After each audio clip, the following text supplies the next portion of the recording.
Queridos hermanos, iniciamos la lección divina de este lunes 3 de febrero, lunes de la cuarta semana del tiempo ordinario en que celebramos a San Blas. Por la señal de la Santa Cruz de nuestros enemigos, líbranos, Señor Dios nuestro, en el nombre del Padre, y del Hijo, y del Espíritu Santo. Amén. Señor mío y Dios mío, creo firmemente que estás aquí, que me ves, que me oyes. Te adoro con profunda reverencia, te pido perdón de mis pecados y gracia para hacer con fruto este tiempo de lección divina. Madre mía Inmaculada, San José, mi Padre y Señor, Ángel de mi guarda, interceded por mí. Continuamos en este día lunes leyendo la carta a los Hebreos. Leemos el capítulo 11, versículos 32 al 40. Hermanos, ¿para qué seguir hablando sobre el poder de la fe? Me faltaría tiempo si tuviera que exponer en detalle lo que hicieron Gedeón, Baruc, Sansón, Jefté, David, Samuel y los profetas. Por su fe, ellos conquistaron reinos e hicieron justicia, lograron que se fueran cumpliendo las promesas divinas, cerraron las fauces de los leones, dominaron la violencia del fuego, se salvaron del filo de la espada, vencieron las enfermedades, fueron valientes en la guerra y pusieron en fuga los ejércitos extranjeros. Hubo también algunas mujeres que por su fe obtuvieron la resurrección de sus hijos muertos. Muchos, sometidos a las torturas, prefirieron no ser rescatados para alcanzar así la resurrección. Unos sufrieron escarnios y azotes, cadenas y cárcel. Otros fueron apedreados, aserrados, torturados y muertos a espada. Anduvieron errantes cubiertos con pieles de ovejas y de cabras, faltos de todo, pasando necesidad, apuros y malos tratos. Esos hombres, de los cuales no era digno el mundo, tuvieron que vagar por desiertos y montañas, por grutas y cavernas. Sin embargo, todos ellos, aunque acreditados por su fe, no alcanzaron a ver el pleno cumplimiento de la promesa. Es que Dios había dispuesto para nosotros algo mejor y no quería que ellos llegaran sin nosotros a la perfección. Palabra de Dios. Ya el día sábado, en la lectura de la carta a los Hebreos, veíamos cómo se introducía el tema de la fe de una manera tan hermosa, tan bella, diciéndonos la fe es conocer aquello que no podemos ver y poseer ya aquello que esperamos. Y desarrollaba el tema de la fe a partir de Abraham, su esposa, y cómo efectivamente se vuelven esos testigos de la fe, testimonios de la fe. Ahora, cuando continuamos sobre el tema de la fe, la carta a los Hebreos nos dice, ¿para qué seguir hablando sobre el poder de la fe? Porque me falta el tiempo. Si tuviera que exponer todos los testimonios hermosos sobre la fe. Y entonces esta idea nos debe llevar a una primera reflexión muy sencilla. ¿Qué tanto procuramos conocer esos testimonios de la vida de hombres y mujeres que han mantenido y perseverado en la fe? Qué importante es para un católico conocer la historia de santidad de la Iglesia. Oye, el otro día estaba en una conversación con una persona que me decía que lo que pasa es que era muy curiosa y entonces le gustaba leer sobre energías y sobre tantas cosas y tantas tonterías de las cuales te habla el mundo. Y efectivamente hay gente que está dispuesta a invertir mucho tiempo en conocer teorías extrañas y que no sé cuánto, y terminan convencidos de tonterías. ¿Y qué hubiera pasado si esa persona hubiera dedicado el tiempo a curiosear sobre la vida de los santos? Sobre los testimonios maravillosos que tenemos a lo largo de 2000 años. La vida de los santos nos sirve ¿para qué? Nos sirve en primer lugar justamente para fortalecernos en la fe, para decir, mira Mira la vida, que no es una vida que no tuvo sufrimientos, que no tuvo problemas, que no tuvo complicaciones. En la vida de todos los santos ha tenido momentos sumamente duros. Nosotros no creemos que la creencia, la fe en Dios soluciona todos nuestros problemas inmediatamente y que no vamos a tener ningún tormento en esta vida. No, todo lo contrario, y lo recuerda la carta a los Hebreos. Pero ese testimonio de fe, ¿cómo alienta nuestro corazón a seguir adelante? Fíjate cómo incluso muchos se han convertido y han alcanzado esa santidad justamente por ese testimonio de fe. San Ignacio de Loyola, que lo llevó a su conversión, justamente la lectura de la vida de los santos y preguntarse una cosa muy sencilla: ¿y si ellos pudieron, por qué yo no? ¿Por qué yo no voy a poder caminar profundamente el camino de Cristo? No de una manera superficial, no de una manera así facilista, sino de una manera verdadera. Entonces, la carta a los Hebreos nos dice, miren si me pongo a hablar de todos los que pudiera hablar, cómo ellos conquistaron, hicieron justicia, lograron que fueran cumpliéndose las promesas divinas, cómo efectivamente vencieron grandes males, pero también hubieron mujeres que obtuvieron cosas asombrosas a la resurrección de sus hijos. Muchos sometidos a las torturas prefirieron no ser rescatados para alcanzar así la resurrección. Sufrieron escarnios, azotes, cadenas, cárcel. Otros fueron apedreados. Es decir, el camino de la fe no va a estar libre de obstáculos. Y más bien, esos obstáculos, esas dificultades, esos sufrimientos se van a volver un aliciente a esa fe. Pero esos hombres, todos ellos, en el Antiguo Testamento se refiere en la carta a los Hebreos, de los cuales no era digno el mundo, tuvieron tanto que hacer, y sin embargo, aunque acreditados por su fe, no alcanzaron a ver el pleno cumplimiento de la promesa. No alcanzaron a verlo ¿dónde? En esta vida. Porque después lo han alcanzado. Una vez que Cristo ha abierto los cielos, todos los santos, todos los que vivieron en justicia antes de Cristo, también han participado de la salvación. Eso es lo que va a explicar a continuación. Pero a lo que nos lleva la reflexión de lo que nos está diciendo la carta a los Hebreos es, oye, ellos no tenían lo que tienes tú. Ninguno en el Antiguo Testamento pudo caminar la vida siendo un bautizado, habiendo recibido la dignidad de ser un hijo de Dios.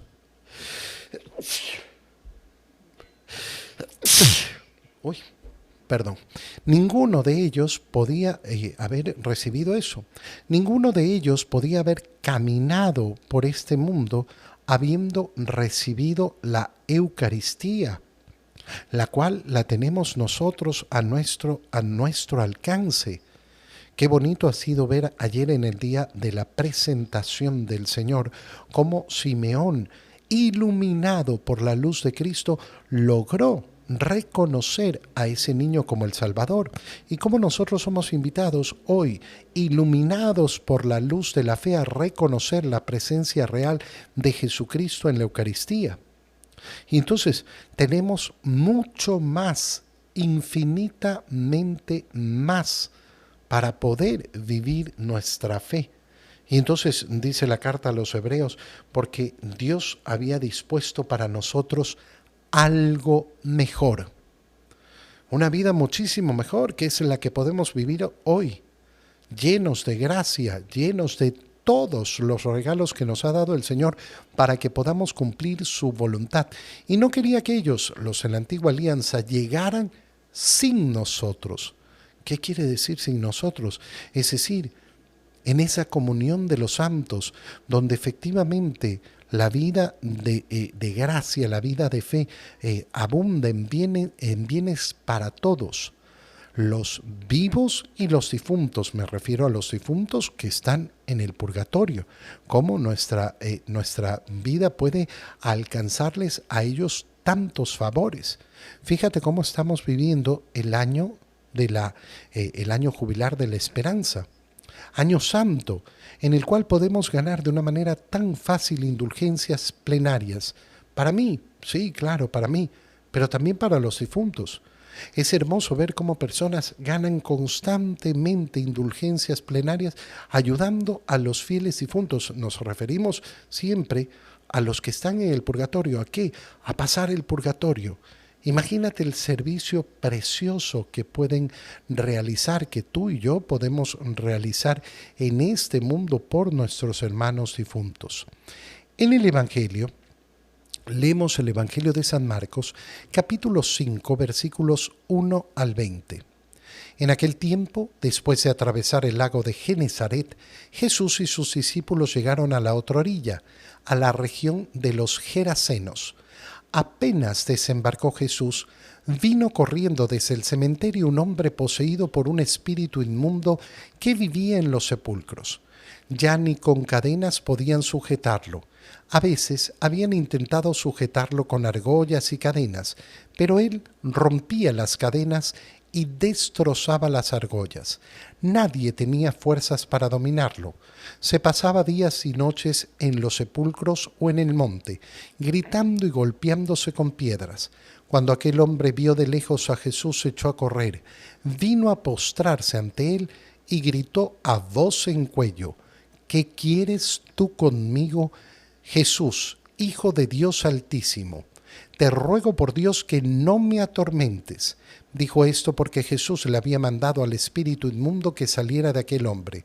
Entonces se le preguntó Jesús: ¿Cómo te llamas? Le respondió: Me llamo Legión, porque somos muchos. Y le rogaba con insistencia que no los expulsara de aquella comarca. Había allí una gran piara de cerdos que andaban comiendo en la falda del monte.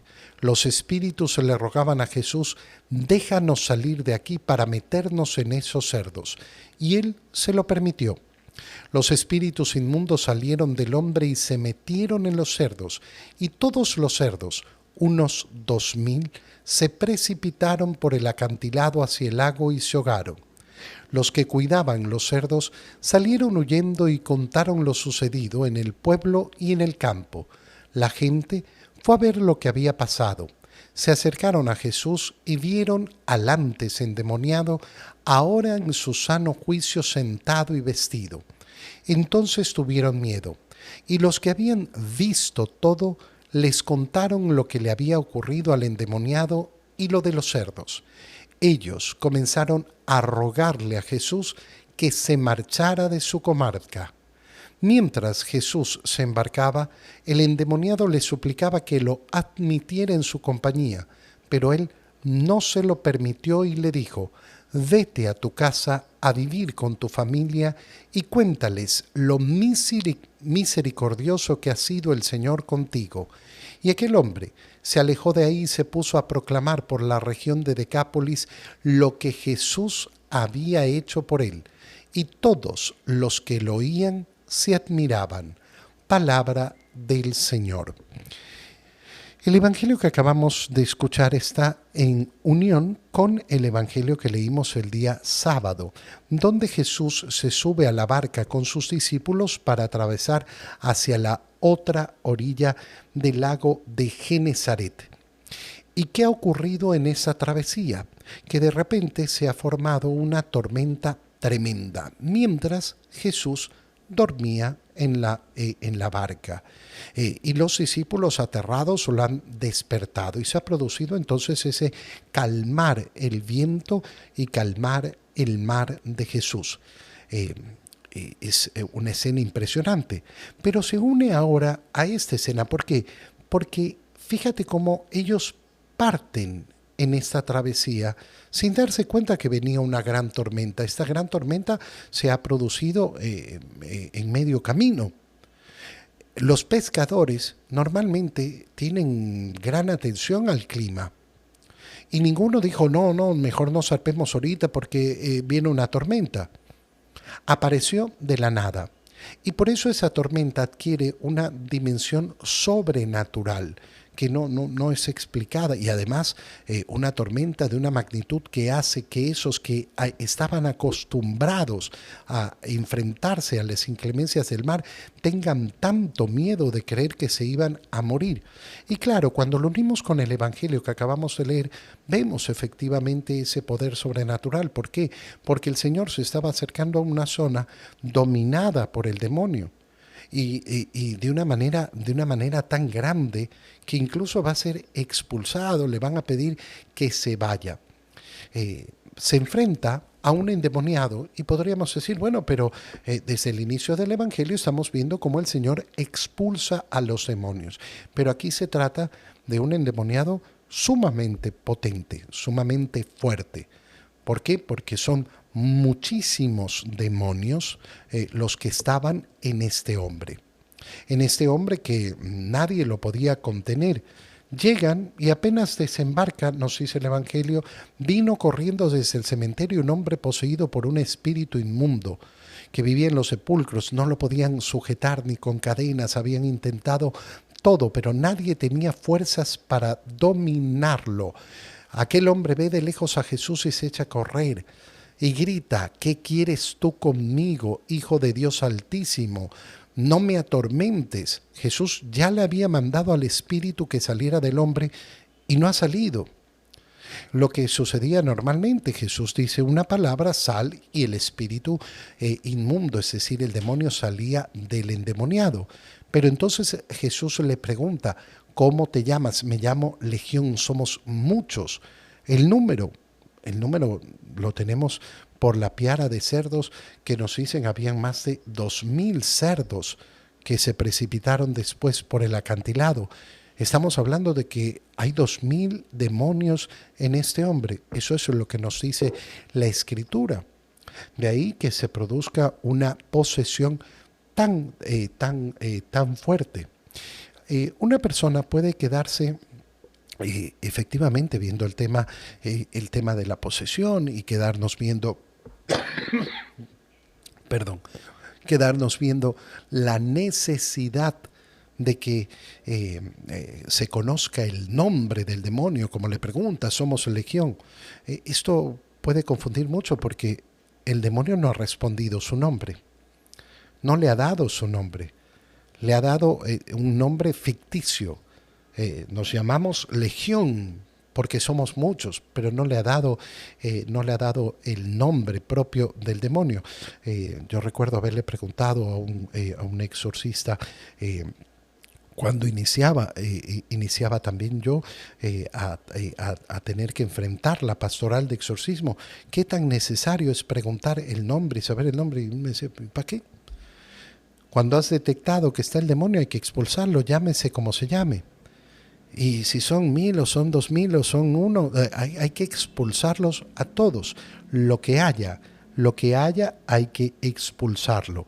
Por eso es mucho más significativo fijarnos en lo que ocurre después. ¿Por qué? Porque, nos enfrentamos a una acción maravillosa. Nadie podía detener a este hombre. Todos conocían la situación. Y sin embargo, cuando los que cuidaban a los cerdos van a contar a los poblados lo que ha sucedido y vienen aterrados, ven a ese hombre que había estado, quién sabe por cuánto tiempo, poseído, y ahora lo ven perfectamente sano. ¿Qué hacen? Glorifican al Señor, alaban a Jesús por la gran gracia que ha entregado. No hacen eso. Le piden que se vaya. Le piden que se vaya, que no se quede ahí. El rechazo a la gracia, el rechazo a la presencia del Señor. Prefieren entonces quedarse con el demonio. ¿Sí? Esta es la tristeza máxima. Y fíjate una última idea. ¿Por qué? Porque Jesús evita que ese hombre los acompañe para que dé testimonio. Para que dé testimonio de lo que ha sucedido. Que hablábamos en la primera lectura. Cómo la vida de la santidad da testimonio a los demás y cómo nosotros debemos acoger ese testimonio. Fíjate qué importante es para nosotros recibir el testimonio de los santos, pero para nosotros también es importantísimo el que nuestra vida pueda convertirse en testimonio para los demás. Te doy gracias, Dios mío, por los buenos propósitos, afectos e inspiraciones que me has comunicado en este tiempo de lección divina. Te pido ayuda para ponerlos por obra. Madre mía Inmaculada, San José, mi Padre y Señor, Ángel de mi guarda, interceded por mí. María, Madre de la Iglesia, ruega por nosotros. Queridos hermanos, que el Señor los bendiga, los cuide en el nombre del Padre y del Hijo y del Espíritu Santo. Amén. Un muy feliz día para todos.